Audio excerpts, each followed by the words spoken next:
ceux qui nous dirigent ont fait un pas de plus dans la police de la pensée. Maintenant, dans votre sphère privée, ce que vous dites après un repas bien arrosé, par exemple, avec des amis ou même juste avec votre famille, peut vous conduire directement en prison. Bonjour et bienvenue dans cette nouvelle vidéo de DME en direct. Comme toujours, si vous n'êtes pas abonné, eh bien, je vous suggère de le faire et de cliquer sur la cloche pour être prévenu lorsque je sors une nouvelle vidéo. Oui, maintenant, ça peut être la prison. Vous savez, vous faites un repas de famille, type repas de Noël, un peu arrosé. Bon, voilà. Et à la fin du repas, vous dites des couillonneries, comme souvent on dit des couillonneries. On fait une blague pas très fine, on fait des remarques pas très pensées, juste parce qu'on est un peu dans les vapes. Et vous avez quelqu'un qui enregistre à table. Quelqu'un qui enregistre, qui vous aime pas, et qui enregistre. Et qui après va voir la police et lui dit « Tenez, écoutez ce que dit tonton François-Xavier pendant les repas. » Et vous vous retrouvez le lendemain matin avec la police qui vient, qui sonne à votre porte et qui vous met en prison. C'est ça la loi qui vient de passer. Et je vous avoue une chose, c'est qu'au début, j'ai cru à soit un canular, soit une théorie complotiste. C'est pour ça que j'en ai pas parlé immédiatement. Et puis, je l'ai vu sur RMC. Et puis, j'ai vu des journaux tout à fait officiels, Radio Courtoisie par exemple, mais aussi des journaux écrits tout à fait officiels qui ont commencé à en parler. Et à ce moment-là, je me suis aperçu que c'était vrai. Qu'on avait une vraie police de la pensée qui se mettait en place, qui allait vous traquer jusque dans votre salle de bain. Il vous sera interdit de penser ce que vous pensez, il vous sera interdit de dire ce que vous dites, même au sein de votre famille, même dans une conversation privée, même avec des potes dans votre salon. Parce qu'il suffira qu'il y en ait un qui soit en train d'enregistrer,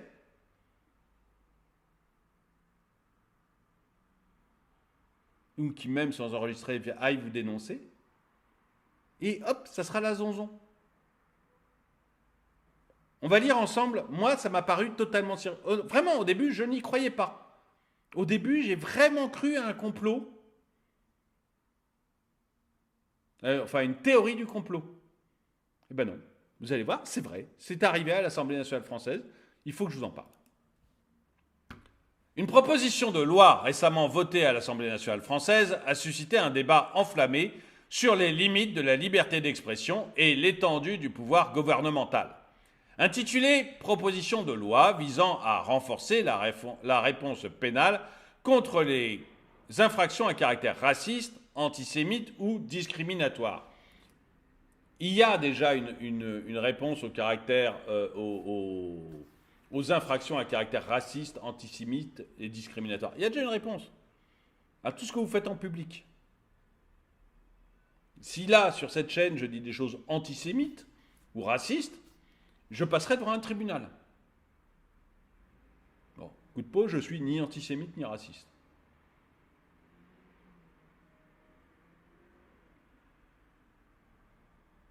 Discriminatoire, je pense que ça doit être lié aux transgenres ou aux gens comme ça. Mais il y a déjà ce qu'il faut. Non, là, ce que l'on veut, derrière, parce qu'évidemment, personne ne dira « je suis pour le racisme ». Ou personne ne dira « je suis antisémite ». Ou très peu de gens, un peu farfelus. Enfin, farfelus dans le sens péjoratif du terme, vous diront ce genre de choses. En général, les gens ne vous le disent pas. Donc évidemment, vous appelez votre loi comme ça, et personne ne va dire « non, non, mais ta loi contre le racisme et l'antisémitisme, moi je suis contre ». La bien-pensance va toujours mettre des belles phrases au début de ces lois pour vous empêcher de dire qu'elle a tort.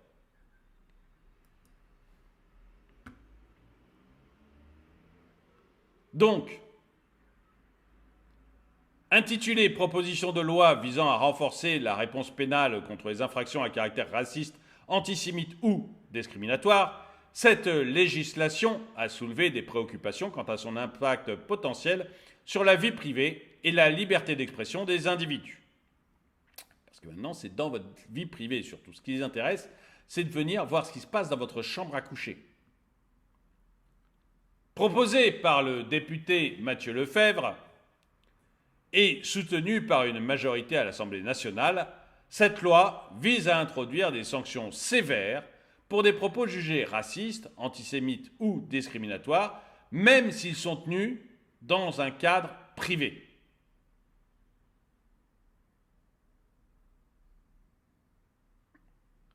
L'amende prévue est de 3 750 € et des peines de prison sont envisagées pour les dépositaires de l'autorité publique.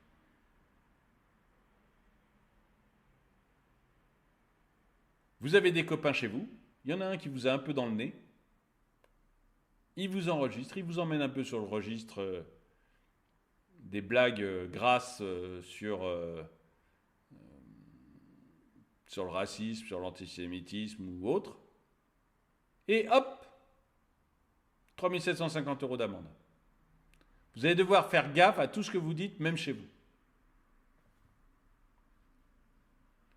Cette initiative a été critiquée par certains comme une intrusion inacceptable dans la sphère privée des individus.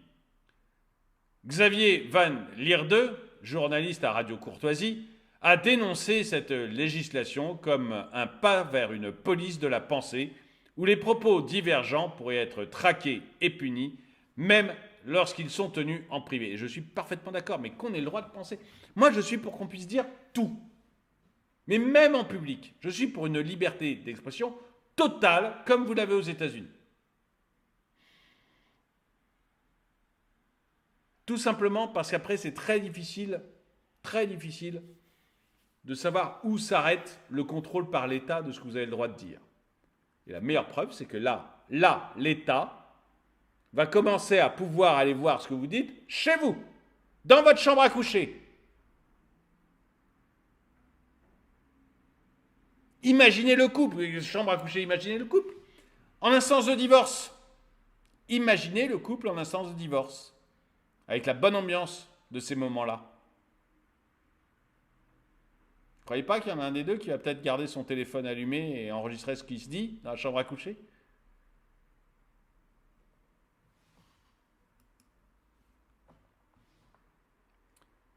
Un autre point de préoccupation soulevé par les opposants à cette loi est son potentiel pour étendre la répression à d'autres domaines de la vie sociale.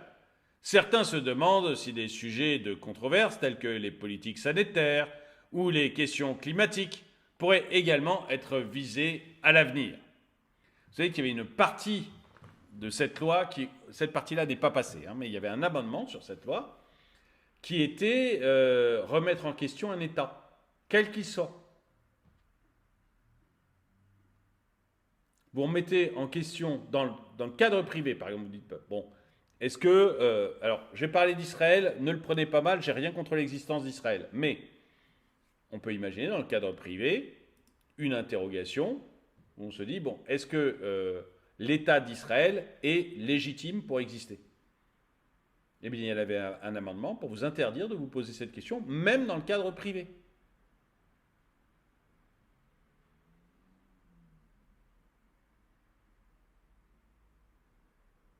Donc dire, c'est un premier pas pour aller après critiquer les politiques sanitaires. Vous savez qu'il y a une loi qui est passée il n'y a pas très longtemps, qui est dit, une loi anti-Raoult, on l'avait présentée comme ça à cette époque-là, qui disait grosso modo, si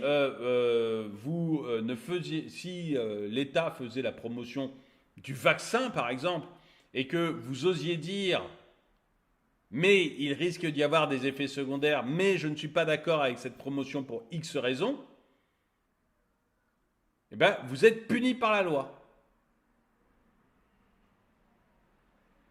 D'oser dire que vous allez contre le sens de l'État, vous serez puni par la loi.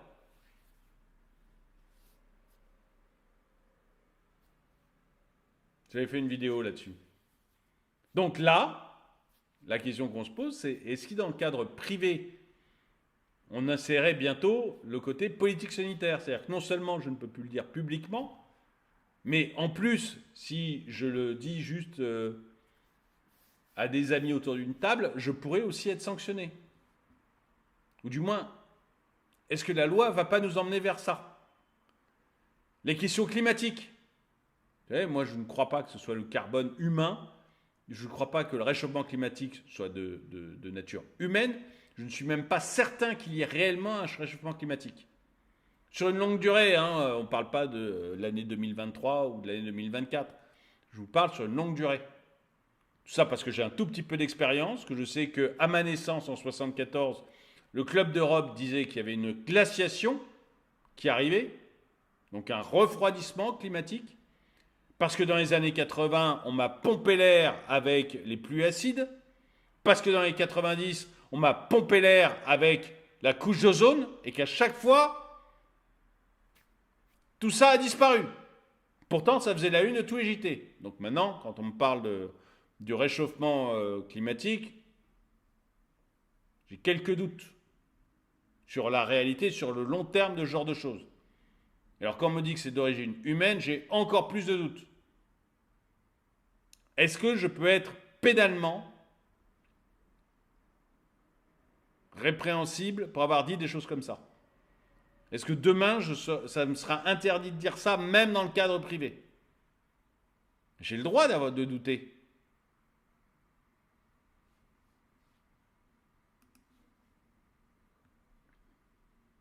L'intention déclarée de la loi est de lutter contre un discours de haine et des actes discriminatoires. Mais ces détracteurs affirment qu'elle pourrait également conduire... Non, j'allais dire une chose, mais Allez, je vais le garder pour moi.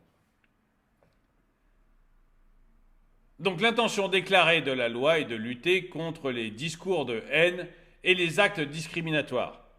Mais ces détracteurs affirment qu'elle pourrait également conduire à la criminalisation des opinions divergentes et à la suppression de la liberté d'expression. C'est sûr que si je ne peux pas dire ce que je veux dans mon salon, ma liberté d'expression, elle commence sérieusement à être réduite.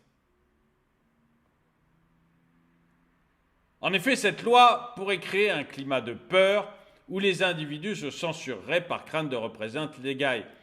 Et c'est un peu ça qui va se passer. Vous vous rendez compte que le repas de Noël que je décrivais tout à l'heure, avec des membres de votre famille qui ne sont pas toujours d'accord avec vous, peut-être même avec lesquels vous n'avez pas vraiment de contact le reste de l'année, vous allez peut-être éviter de dire certaines choses que vous pensez. Vous avez peut-être, pas parce que vous avez peur de choquer les gens, parce que vous parlez normalement, mais vous dites, non mais si là, il y en a un qui est en train de m'enregistrer, ou s'il y en a deux qui demain décident d'aller au poste me dénoncer, je risque de me retrouver en prison ou de me choper 3 000 € d'amende. Vous vous rendez compte le climat dans lequel ces gens vont nous faire vivre? Le climat dans lequel on va vivre.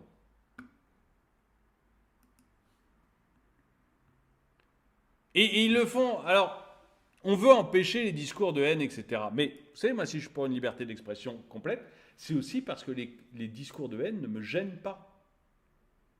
Les discours de haine ne me gênent pas. Les actes me gênent beaucoup. Les discours ne me gênent pas parce que je suis prêt à les contrer. Parce que j'ai suffisamment les pieds sur terre pour être prêt à contrer des discours de haine. Et en plus, j'aimerais qu'on me qualifie exactement ce qu'est un discours de haine.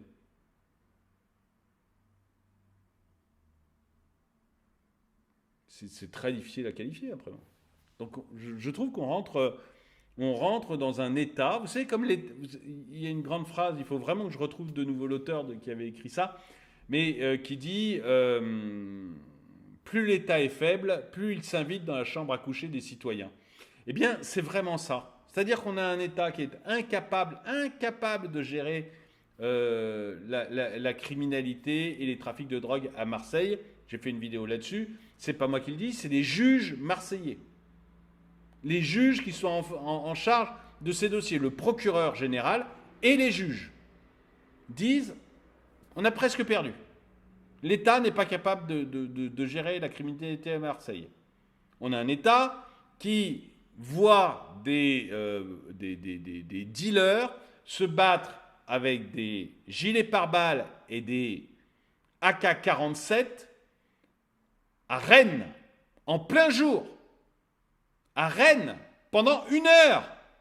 Pas des gars, vous savez, bon, on était habitués C'est fou d'ailleurs, on s'habitue à tout. aux assassinats, les mecs passent en moto rapidement, ils tirent une balle dans la tête de quelqu'un et ils s'en vont. Bon, ça, on avait déjà vu ça. Là, non, 1 heure à la mitrailleuse, enfin au AK-47, en plein cœur de Rennes. Donc on a un État qui est incapable, enfin qui est d'une faiblesse incroyable, qui est incapable de gérer ce genre de choses. Et du coup, il vient enregistrer, il vient se mêler de ce que vous dites dans votre salon, autour de votre table, dans votre lit.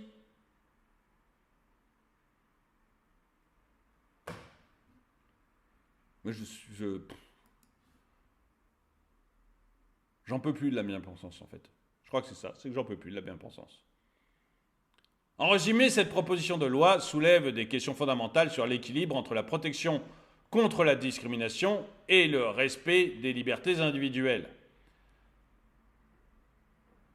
Alors que la société française cherche à lutter contre le racisme et l'antisémitisme, il est impératif de veiller à ce que les mesures prises ne compromettent pas les droits fondamentaux des citoyens. J'aimerais savoir ce que vous en pensez. Est-ce que vous pensez que c'est moi qui ai tort, que c'est bien d'interdire les propos discriminants, racistes, antisémites, même dans le cadre privé? Et je précise que moi, je ne suis, je suis ni antisémite ni raciste. Donc c'est pas moi qui tiens ce genre de propos. Mais est-ce que vous pensez que c'est bien de les interdire, même les discriminants, les interdire même dans le cadre privé, ou est-ce que vous pensez que là, on est en train de franchir une étape qui est vraiment que l'État commence à se mêler de ce que vous pensez? En fait, on veut contrôler votre pensée. Est-ce que vous êtes d'accord avec moi là-dessus? En tout cas, merci d'avoir regardé cette vidéo. Mettez-lui un pouce vers le haut, commentez-la, partagez-la. Merci à tous ceux qui soutiennent la chaîne. Et moi, je vous dis à très bientôt.